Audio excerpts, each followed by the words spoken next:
আজকে ছাদ বাগানে এক সাইডের বেড পরিষ্কার করে সেখানে চন্দ্রমল্লিকার কাটিং লাগাবো। আর সঙ্গে তো সবজি হারভেস্ট আছেই। নমস্কার বন্ধুরা, ঝর্ণা শখের ছাদ বাগানে আপনাদের সকলকে স্বাগত। প্রথমেই আমরা সবজি হারভেস্ট করে নেব, তারপরে বাকি কাজগুলো করব। প্রথমেই তুলে নিচ্ছে লঙ্কা। এটা আমার দিদি আমাদের বাড়ি ঘুরতে এসেছে, তো দিদিকে নিয়ে চলে এলাম। এই দেখুন, লঙ্কা তুলতে গিয়ে কিন্তু লঙ্কার একটা ডাল ভেঙে ফেললো। এবার 2 হাত দিয়ে লঙ্কাগুলো তুলছে। দেখুন, গাছ থেকে সবজি তুলতে সবারই ভালো লাগে, তো আমি তো সবসময়ই তুলি। আজকে দিদিকে দিয়েই সবজিগুলো সব তোলাচ্ছি। আমরা হলাম 3 বোন। আমার দিদি বড়, আমি মেজো, আর আমার একটা ছোট বোন আছে। আগে ছোটবেলায় কত ঝগড়া মারামারি করেছি।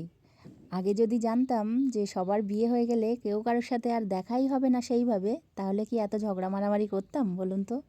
এখন কেউ কারোর বাড়ি গিয়ে একবেলাও থাকার কারোর সময় নেই। আমাদের মেয়েদের বিয়ের পরে যদি একটা বেলাও দিদি বা বোনের সঙ্গে কাটাতে পারি, তাহলে গল্পের তো আর শেষ থাকে না। এই সময়টুকু যে এত মূল্যবান, আগে যদি জানতাম তাহলে কিন্তু ছোটবেলায় একদম ঝগড়া বা মারামারি কিছুই করতাম না। এখন খুব আফসোস হয়।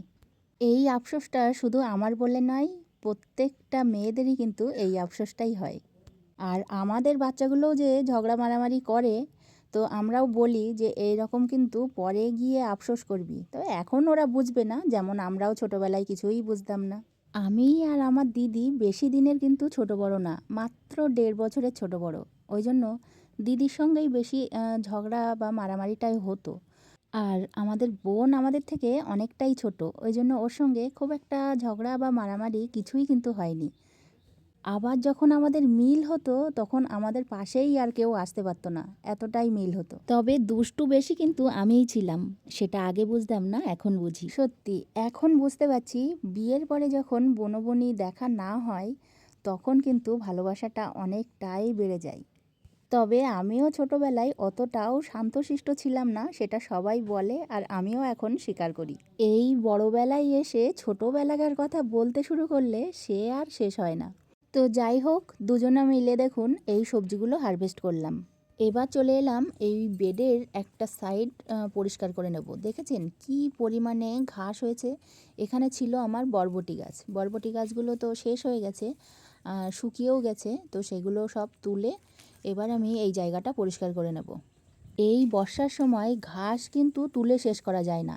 এদিক থেকে ঘাস পরিষ্কার করি, তো ওদিকে আবার ঘাস হয়ে যায়। এই করতে থাকি ছাদ বাগানে এসে।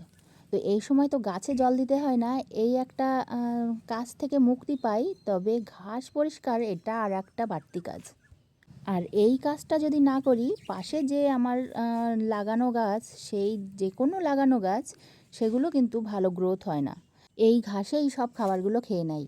এখানে আমি যে সাইডটা পরিষ্কার করছি, এখানে বরবটি গাছগুলো শুকিয়ে গেছে বলে কদিন একটু হাত দেওয়া হয়নি, তাই দেখুন কি পরিমাণে ঘাস হয়েছে। তো যাই হোক, ঘাসগুলো তো পরিষ্কার করে নিলাম। আর চন্দ্রমল্লিকার কাটিংগুলো কত আর টবে বসাবো, বা এদিকে মিষ্টির কন্টেনারেও বেশ কিছুটা কাটিং বসিয়েছি। তবে আমার অনেক এখনও কাটিং দরকার। তো বসানোর আর পাত্র পাচ্ছি না, তাই ভাবছি যে এই বেডের একটা সাইডে যদি আমি চারা তৈরি করে নিতে পারি, তাহলে খুব ভালো হবে। এই দেখুন, এখানে খুঁড়ে নিলাম, নিয়ে কিন্তু এখান থেকে যে শিকড়গুলো ছিল ওগুলো যতটা সম্ভব বেছে নেওয়ার চেষ্টা করছি। এগুলো বেছে ফেলে দিলাম। এবার মাটিটা ভিজে আছে, তবুও একটু জল দিয়ে নিলাম, তাহলে কাটিংগুলো আমার বসাতে সুবিধা হবে। জল দিয়ে জায়গাটা একটু প্লেন মতো করে দিলাম। এখানে কিন্তু আমি পার্মানেন্ট বসাচ্ছি না, এখান থেকে চারা তৈরি করে নেব।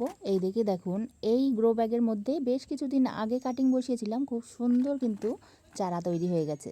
এবার ওই চারাগুলো একটা একটা করে বসাবো ধীরে ধীরে। আর এদিকে দেখুন, সেই যে চন্দ্রমল্লিকার মাদার গাছ, এখান থেকেই কিন্তু আরও বেশ কিছুটা আমি ডগা কেটে নিচ্ছি। আমার এক বোন কমেন্টে বলেছ যে চন্দ্রমল্লিকার কাটিংগুলো কাউচি দিয়ে কেটে নিলে সেটা খুব ভালো হয়। তো তুমি এটা একদম ঠিক কথা বলেছ। তবে আমি এক হাত দিয়ে মোবাইলটা ধরে আর এক হাত দিয়ে যে কাজগুলো কাটি, সেগুলো কিন্তু কাউচি দিয়ে কাটতে পারি না। আর আমার এইভাবেই করে করে অভ্যাস, এভাবেই কিন্তু আমি চারাগুলো তৈরি করে ফেলতে পারি। আর এইভাবেই আমার কাছে সুবিধা লাগে, সেই জন্য আমি করি। আর আপনারা যারা ভিডিওটা দেখছেন, তারা কিন্তু পারলে কাউচি দিয়েই কেটে নিতে পারেন। এবার আমি সব কাটিংগুলো এভাবেই বসিয়ে নেব। কাটিং বসাতে বসাতে ভিডিওটা একেবারেই আমি শেষের দিকে চলে এসেছি। আপনারা যারা শেষ পর্যন্ত দেখলেন তাদেরকে অসংখ্য ধন্যবাদ। আর যারা আমার নতুন বন্ধু আছেন তাদের যদি ভিডিওটা ভালো লাগে তাহলে লাইক, কমেন্ট, শেয়ার করে আমার পাশে থাকবেন। আপনারা সবাই খুব ভালো থাকবেন, সুস্থ থাকবেন আর সবুজের সঙ্গে থাকবেন। দেখবেন মনটা খুব ভালো থাকবে।